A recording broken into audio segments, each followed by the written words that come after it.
الحمد لله وكفى وسلام على عباده الذين اصطفى أما بعد فأعوذ بالله من الشيطان الرجيم بسم الله الرحمن الرحيم فأما الإنسان إذا ما ابتلاه ربه فأكرمه ونعمه فيقول ربي أكرمن وأما إذا ما ابتلاه فقدر عليه رزقه فيقول ربي أهانن كلا بل لا تكرمون اليتيم ولا تحاضون على طعام المسكين وتأكلون التراث أكلا لما صدق الله مولانا العظيم.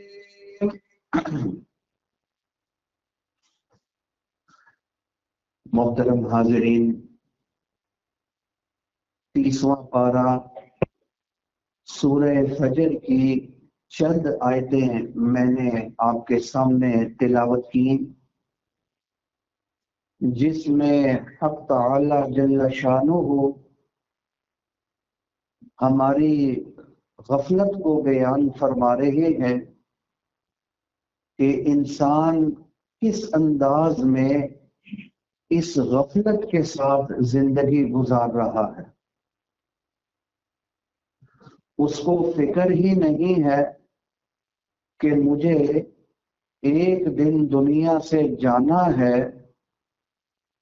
اور رب کے روبرو پیش ہونا ہے، اور جو معاملات میں کر رہا ہوں ایک دن مجھے اس کا جواب بھی دینا ہے۔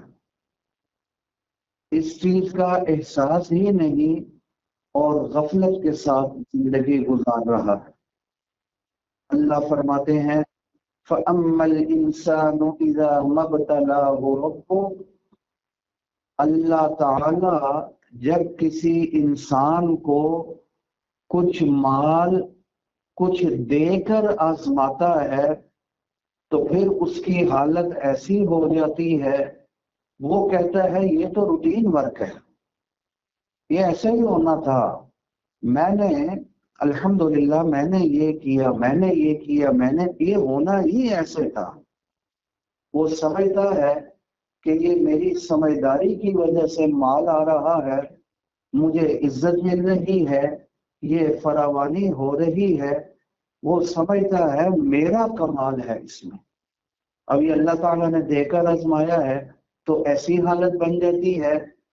فَأَمَّا الْإِنسَانُ إِذَا مَا ابْتَلَاهُ رَبُّهُ فَأَكْرَمَهُ وَنَعَّمَهُ، اللہ اگر اس کا اکرام کرتا ہے وَنَعَّمَهُ، اور اس کو نعمتیں دیتا ہے، اس کو عزت والی نعمت مل گئی، مال و دولت والی نعمت مل گئی، فراوانی ہو گئی، فَيَقُولُ رَبِّي أَكْرَمَنِ، میرے رب نے میرا اکرام کیا، میں تھا ہی اس قابل، مجھے یہ ملنا ہی چاہیے تھا، یہ تو ایک روٹین کی بات ہے، یہ تو ہونا ہی ایسے تھا۔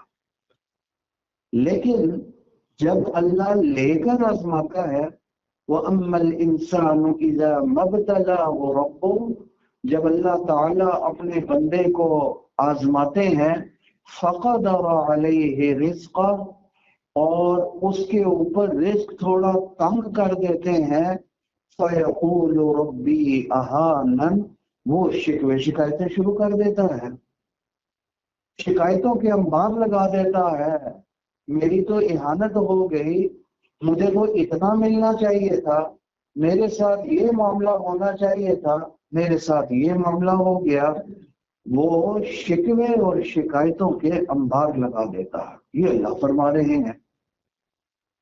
بات اللہ فرماتے ہیں، حقیقت بات یہ ہے کہ یہ جو آزمائش آتی ہے، کوئی پریشانی آ گئی، کوئی رزق کی تنگی آ گئی، یہ انسان کے اپنے کرتوتوں کی وجہ سے ہے، اپنے برے اعمال کی وجہ سے ہے، یہ لوگوں کے حقوق کا خیال نہیں رکھتا۔ سمجھے؟ ہر وقت یہ حقوق کی حق تلفی کرنے کے اوپر تلا رہتا ہے۔ جو حقوق اس کے ذمے ہے اس کی ادائیگی نہیں کرتا، اس وجہ سے اس کے اوپر رزق کم ہو جاتا ہے اور یہ پریشانیاں آتی ہے، اس کی اپنی وجہ سے آتی ہیں۔ لہذا آگے اللہ فرماتے ہیں کلا بل لا تکرمون الیتیم، یہ اللہ نے ایسا نہیں کیا، تو نے خود ایسا کیا ہے۔ کلا بل لا تکرمون الیتیم، تو یتیم کا اکرام ہی نہیں کرتا۔ سمجھے؟ اب اگر کہو ہم تو یتیموں کو کھاتے پلاتے ہیں، ہم تو خیال رکھتے ہیں، دیتے دلاتے ہیں، مانا یہ ہے، یہ نہیں فرمایا کھلاتا پلاتا نہیں، فرمایا تو اکرام نہیں کرتا۔ جیسا اکرام اور اعزاز یتیم کا ضرورت مند کا کرنا چاہیے ویسا نہیں کرتا، خود بھی نہیں کرتا۔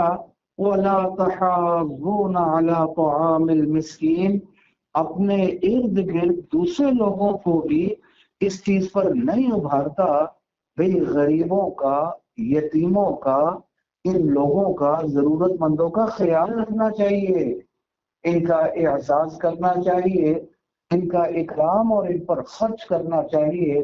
نہ تو خود کرتا ہے، نہ لوگوں کو اس کی طرف ترغیب دیتا ہے، جو حق ہے وہ تو ادا نہیں کرتا۔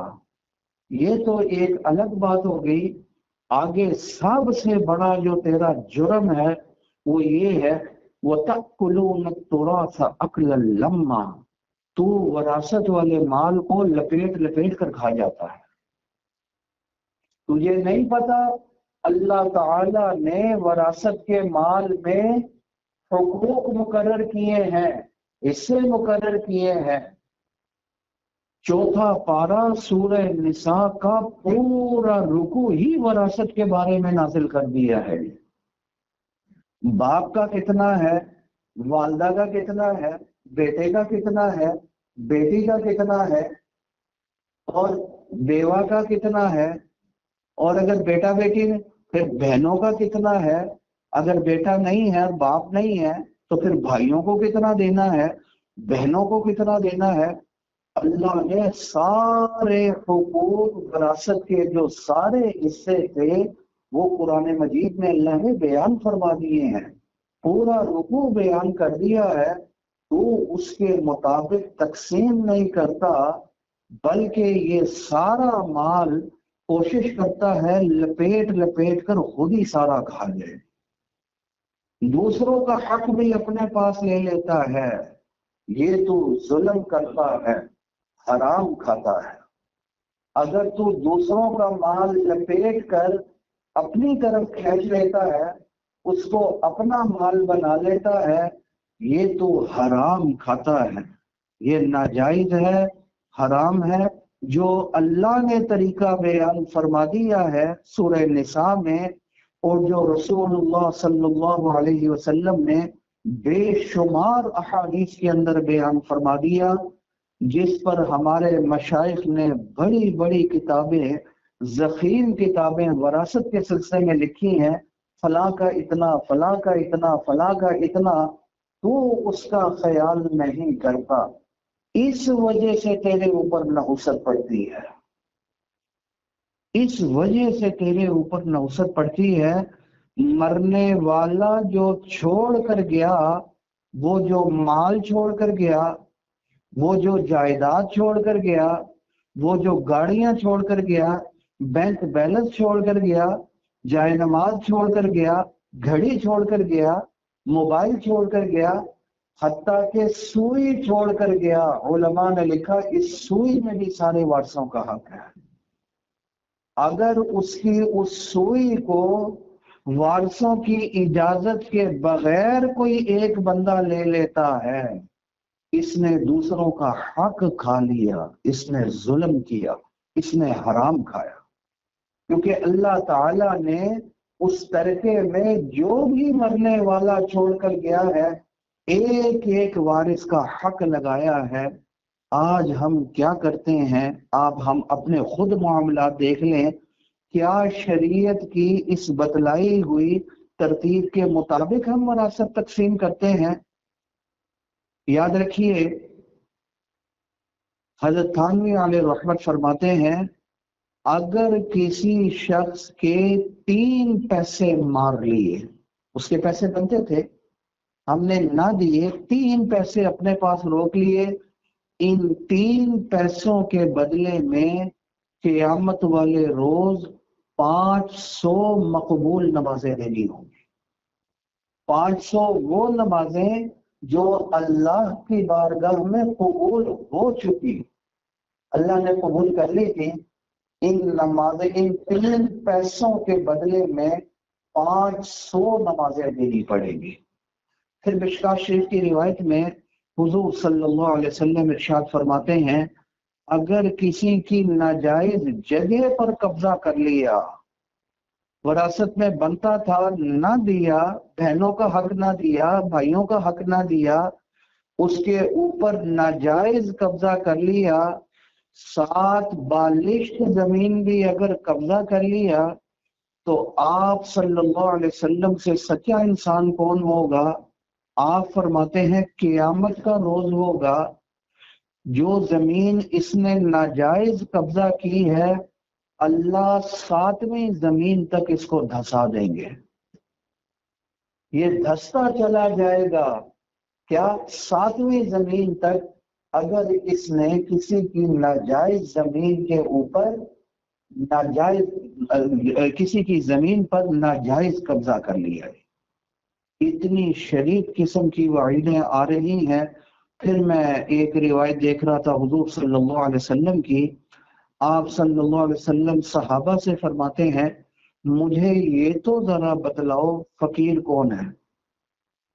ان کا خیال تھا جس کے پاس پیسے نہ ہو فقیر، میں اصل فقیر یہ نہیں، اصل فقیر وہ ہے کہ جس کی جیب بھری ہوئی ہوگی نیکیوں سے۔ قیامت والے روز آئے گا، ایک حقدار آئے گا، اللہ جی اس نے تو میرا اتنا مال لینا ہے، اللہ فرمائیں گے چل اس کی ادائیگی کر، اور وہاں جو ادائیگی ہوگی وہ وہاں کی کرنسی میں ہوگی، یہ کرنسی تو وہاں چلتی نہیں ہوگی، وہاں کی کرنسی نیکیاں ہیں، اب نیکیوں کی شکل میں ادائیگی کرے گا۔ یاد رکھیے، قیامت والا روز جو اللہ نے 30ویں پارے میں نقشہ کھینچا ہے، نفسا نفسی کا عالم ہوگا، یوم یفر المرء من اخیہ، بھائی بھائی سے بھاگے گا، وہ امہ و ابی، ماں بیٹے سے، بیٹا ماں سے، باپ بچے سے، بچہ باپ سے، بیوی خاوند سے، خاوند بیوی سے بھاگے گا۔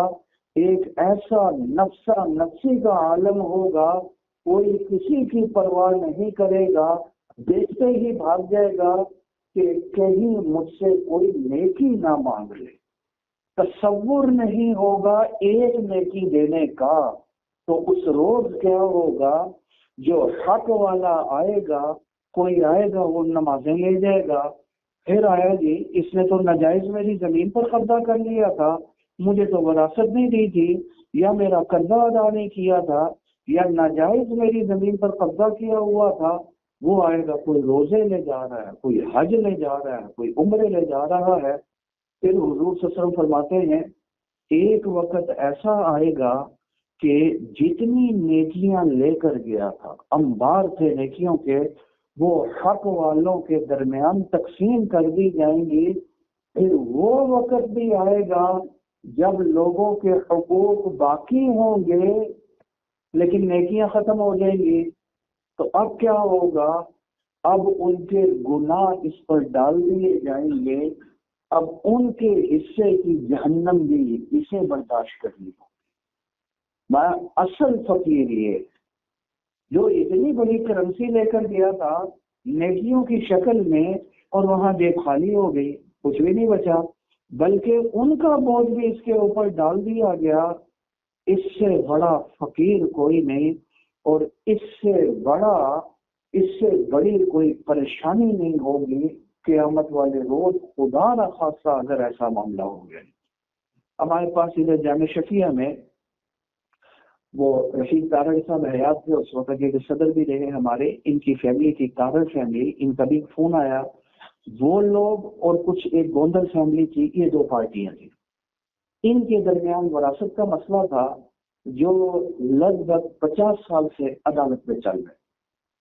دونوں طرف ایم این اے بھی, ایم پی ایس موجود, کوئی پی ٹی آئی کا, کوئی نون لیگ کا, یہ ساری پارٹیاں یہ جھگڑا لے کر آ گئی. کیا مسئلہ ہے مفتی صاحب؟ یہ مسئلہ ہے. اچھا چلو بیٹھے جی. اب میں نے صرف 3-4 منٹ کی بات کی. میں کہا میری چھوٹی سی درخواست یہ ہے, مظلوم بن جانا, خدا کے لیے ظالم نہ بننا. جہاں شک بھی ہو نا, جہاں شک بھی ہو بنتا ہے یا نہیں بنتا وہ چھوڑ دو. جو 100% یقینی نہ وہ نہ لینا تم. یہ اتنا بڑا اپنے ساتھ ظلم ہے کہ قیامت والے روز نیکیوں کی شکل میں ادائیگی کرنی ہوگی. اس سے بڑی پریشانی اور اس سے بڑی اپنے ساتھ زیادتی کوئی نہیں ہو سکتی. وہ 2-4 منٹ کی بات تھی کہ وہ ایک خاتون اٹھی, کہنے لگی مفتی صاحب یہ ہم ساری فیملی ہیں اور یہ ہماری جائیداد بھی کوئی اربوں روپے کی جائیداد ہے, وہ کوئی چھوٹی موٹی جائیداد نہیں ہے. لیکن میں یہ کہتی ہوں یہ ہمارا بڑا بھائی ہے, اس کو پتہ ہے کتنا بنتا ہے. یہ جو سمے میرا بنتا ہے مجھے دے دے. میں یہ نہیں پوچھوں گی کہ کیسے کیوں, یہ نہیں پوچھوں. اگر یہ غلط کرے گا جان بوجھ کر آگے جا کر ادائیگی ہو جائے گی, مجھے کوئی فرق ہی نہیں پڑتا, وہ جو بنتا دے دے. دوسرا کھڑا ہوا, تیسرا کھڑا ہوا, حتیٰ کہ اسی مجلس میں 15-20 منٹ کے اندر وہ اربوں روپے کی وراثت جو 50 سال سے ان کی نسلیں جھگڑا بھگت رہی ہیں عدالت میں, وہ 5-10 منٹ میں حل ہو گیا. کیونکہ ان کو پتہ ہی نہیں ہے یہ کتنی بڑی خدا کی قسم پریشانی ہے. بس آنکھ بند ہونے کی دیر ہے, ساری حقیقت کھل کر سامنے آ جائے گی. سمجھے؟ اور یہ بھی یاد رکھیں وہاں کوئی کسی کو معاف نہیں کرے گا. جو ہونا ہے وہ یہی ہونا ہے. یا ادائیگی کرا دی جائے یا اچھے طریقے سے معافی, اور معاف کون کرتا ہے؟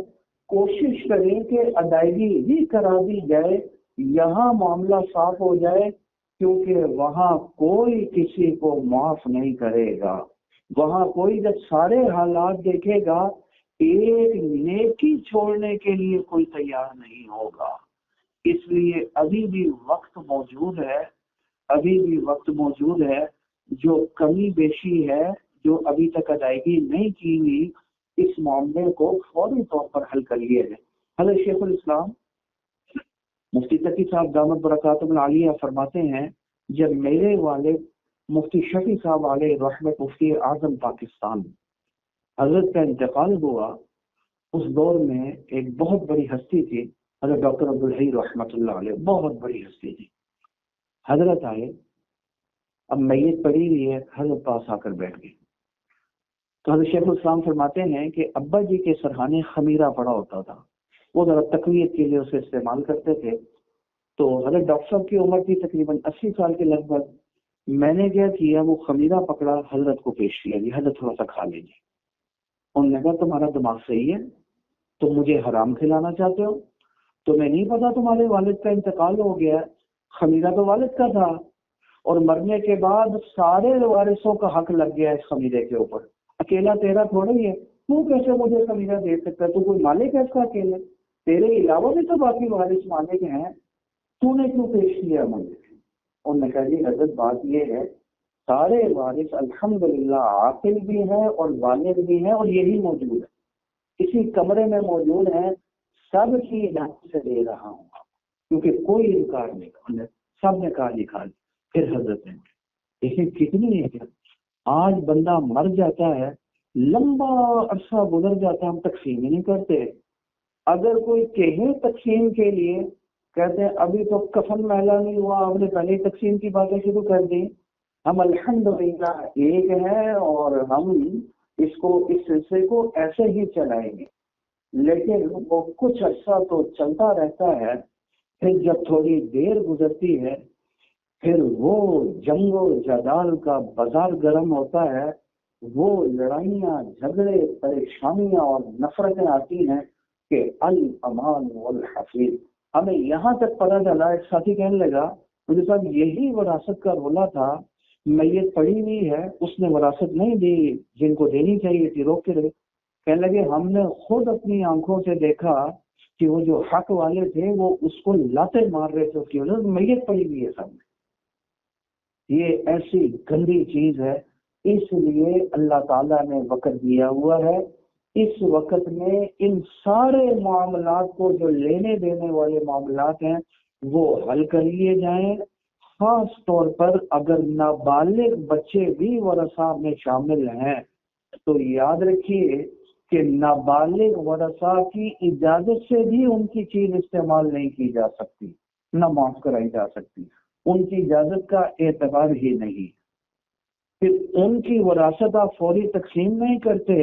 دوسرے ورثہ بالخصوص اگر نابالغ ہوں ان کا حق بھی کھا لیا تو نابالغ یتیم کا حق اگر کھایا تو اللہ فرماتے ہیں سورہ نساء میں ان الذین یاکلون اموال الیتامی ظلما، ناجائز طریقے سے نابالغ یتیم کا جو شخص مال کھاتا ہے انما یاکلون فی بطونہم نار، وہ اپنے پیٹ میں آگ بھر رہا ہے.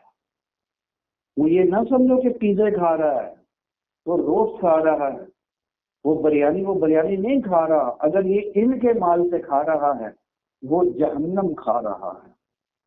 وَسَيَصْلَوْنَ سَعِيرًا، اور ان قریب مرتے ہی دہتی ہوئی آگ میں اس کو داخل کر دیا جائے گا. جس نے یتیم کا مال کھا لیا اس کا حق اس تک نہ پہنچایا. مفتی شفیع صاحب فرماتے ہیں معرف القرآن میں، حضرت فرماتے ہیں وہ آگ کھا رہا ہے. بعض مفسرین اس کا معنی یہ کرتے ہیں مرتے ہی یہ آگ بن جائے گا جو اس نے کھایا. ہمارے میرے نزدیک یہ معنی نہیں ہے. میرے نزدیک معنی جب اللہ فرما رہے ہیں آگ کھا رہا ہے تو وہ ابھی آگ کھا رہا ہے.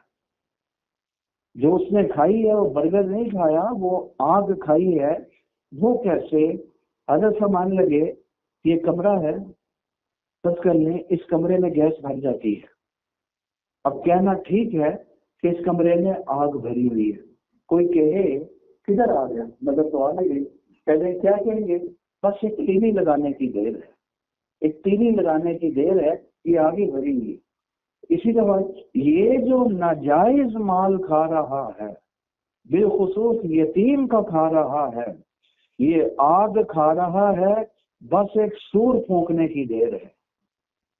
جیسے ہی قیامت والا سور پھونکا گیا نا بس اس کی دیر ہے، ورنہ ہے یہ آگ ہی، ابھی بھی آگ ہی بھری ہوئی ہے اس کے پیٹ میں. اس لیے یہ بہت خطرناک معاملہ ہے. ہمارے ہاں جو کمزوری پائی جاتی ہے عام طور پر وہ یہ کہ بہنوں کو حصہ نہیں دیا جاتا. پھر جو وارث جو اس کے ہاتھ میں آیا وہ سمجھو اس کا مالک بن گیا. اگر والد کا کاروبار تھا، کوئی دکان تھی، تو جو بیٹھ گیا وہ بیٹھ گیا، مالک بن گیا. کوئی حساب کتاب نہیں، کوئی لینا دینا نہیں ہے، کوئی ورثہ کا حق نہیں ہے. وہ لگا ہوا ہے تو لگا ہوا ہے، ایسے لگا ہوا ہے جیسے یہ میرے لیے بالکل حلال اور یہ میرا ہی مال ہے. سمجھے؟ بالخصوص بہنوں کا حصہ تو عام طور پر دیا ہی نہیں جاتا. ہاں اگر کسی میں تھوڑا سا تقویٰ موجود ہے تو بہنوں سے معاف کروا لے چاہیے، بہنوں سے معاف کروا لی. بہنوں کو ہم نے کہا، بہنوں نے معاف کر دیا. حضرت تھانوی علیہ رحمت فرماتے ہیں بہنوں کو یہ پتا ہے کہ ہمیں تو ملنا نہیں، وراثت تو ملنی نہیں، بھائی بھی ہاتھ سے جائیں گے، تو نہ چاہتے ہوئے بھی وہ معاف کر دیتی ہیں. اور یاد رکھیے حضور صلی اللہ علیہ وسلم کا آخری خطبہ حجۃ الوداع، جس کے چند مہینے بعد حضور صلی اللہ علیہ وسلم کا وصال ہو گیا. وہ آپ نے کیا خطبہ ارشاد فرمایا؟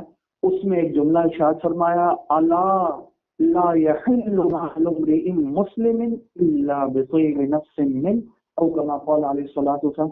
سنو سنو میری بات بڑی غور سے سنو، کسی مسلمان کے لیے کسی مسلمان کا مال اس کی خوش دلی کے بغیر حلال نہیں ہے. تو دل سے تو انہوں نے دیا ہی نہیں. اس کا مطلب یہ ہوا کہ آپ حرام کھا رہے ہیں، اس نے دل سے نہیں دیا. ہاں وہ کہتے ہیں نہیں جی نہیں دل سے دیا ہے، اللہ فرماتے ہیں دل سے اگر دیا ہے تو اس کا طریقہ یہ ہے کہ آپ ان کا حق ان کے سپرد کر دو گے، پھر 6 مہینے تک ان سے تعلقات بالکل ٹھیک رکھو، پھر اگر انہوں نے واپس کرنا ہے پھر لے لو، پھر ٹھیک ہے، پھر جائے گا، پھر تو دل سے دیں گے، آپ نے دے دیا انہوں نے، پھر تعلقات بھی ٹھیک رکھے گے۔ تو ایسے ساتھی آتے ہیں جامع شکل ہونا، تو مجھے جواب دیتے کہتے ہیں مفتی صاحب پھر کون دیتا ہے؟ میں کہ یہی تو دلیل ہے کہ دل سے نہیں دے رہی، تو جب کچھ بھی نہیں ہے تو حرام ہے، اس کا مطلب آپ حرام کھا رہے ہیں، تو جائز ہی نہیں ہے، سمجھے؟ یہ جو معافی ہے، یہ حضرت خان فرماتے ہیں یہ ایسی معافی ہے جیسے کہ پستول رکھ کر آپ نے ان کا حصہ ان سے لے لیا اور معاف کرا لیا۔ نہیں سمجھ نہیں، یہاں پستول ہے، وہاں ان کو یہ ڈر ہوتا ہے کہ یہ رشتہ داری ختم ہو جائے گی، بھائیوں سے ملنا جلنا ختم ہو جائے گا۔ یہ بہت بڑی تباہی ہے جو ہمارے معاشرے میں پھیلی ہوئی ہے، جس کا نتیجہ یہ ہے کہ پھر جو جائیدادیں بن جاتی ہیں، جو پلازے کھڑے ہو جاتے ہیں، ان میں دوسرے حقداروں کا حق بھی آ جاتا ہے۔ جب ان کا حق بھی آ گیا تو اس کا مطلب یہ ہو گیا کہ پھر ہم ان کا حق بھی کھا رہے ہیں، جو کہ ایک ناجائز اور حرام ہے۔ یہ وہ بیماری ہے جو ہمارے ہاں عام پھیلی ہوئی ہے، اس لیے اللہ تعالیٰ نے مرنے سے پہلے وقت دیا ہوا ہے، تو اس بات کو اچھے طریقے سے سمجھ لینا چاہیے۔ وراثت کے جو معاملات ہیں، ایک سوئی تک کے اندر وراثت جاری ہوگی، اس کا کیا طریقہ ہوگا؟ اپنے معاملات اگر حل کروانے ہیں تو یہ معاملہ اپنا سامنے رکھیں، تاکہ اس ترتیب کے مطابق علماء آپ کو وراثت کی تقسیم صحیح طریقے سے آپ کو اس ترتیب کے مطابق بتلا دیں کہ اس کو کرنا کیسے۔ تو یہ وہ ہماری طرف سے گناہ تھے جن کی نحوستیں ہمارے اوپر پڑتی ہیں، یہ اللہ فرما رہے ہیں، اس وجہ سے تمہارے اوپر پریشانیاں آتی ہیں، اس وجہ سے رزق کے مسئلے بن جاتے ہیں۔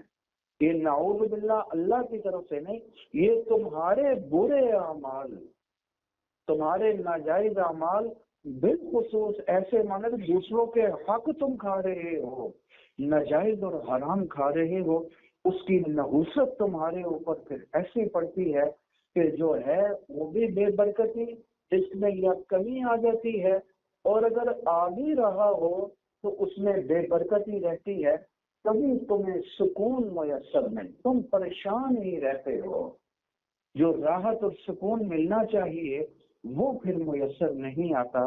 میری اللہ تعالیٰ سے دعا ہے کہ اللہ تعالیٰ ان کے ہی سنی باتوں پر ہم سب کو عمل کرنے کی توفیق عطا فرما دے۔ وآخر دعوانا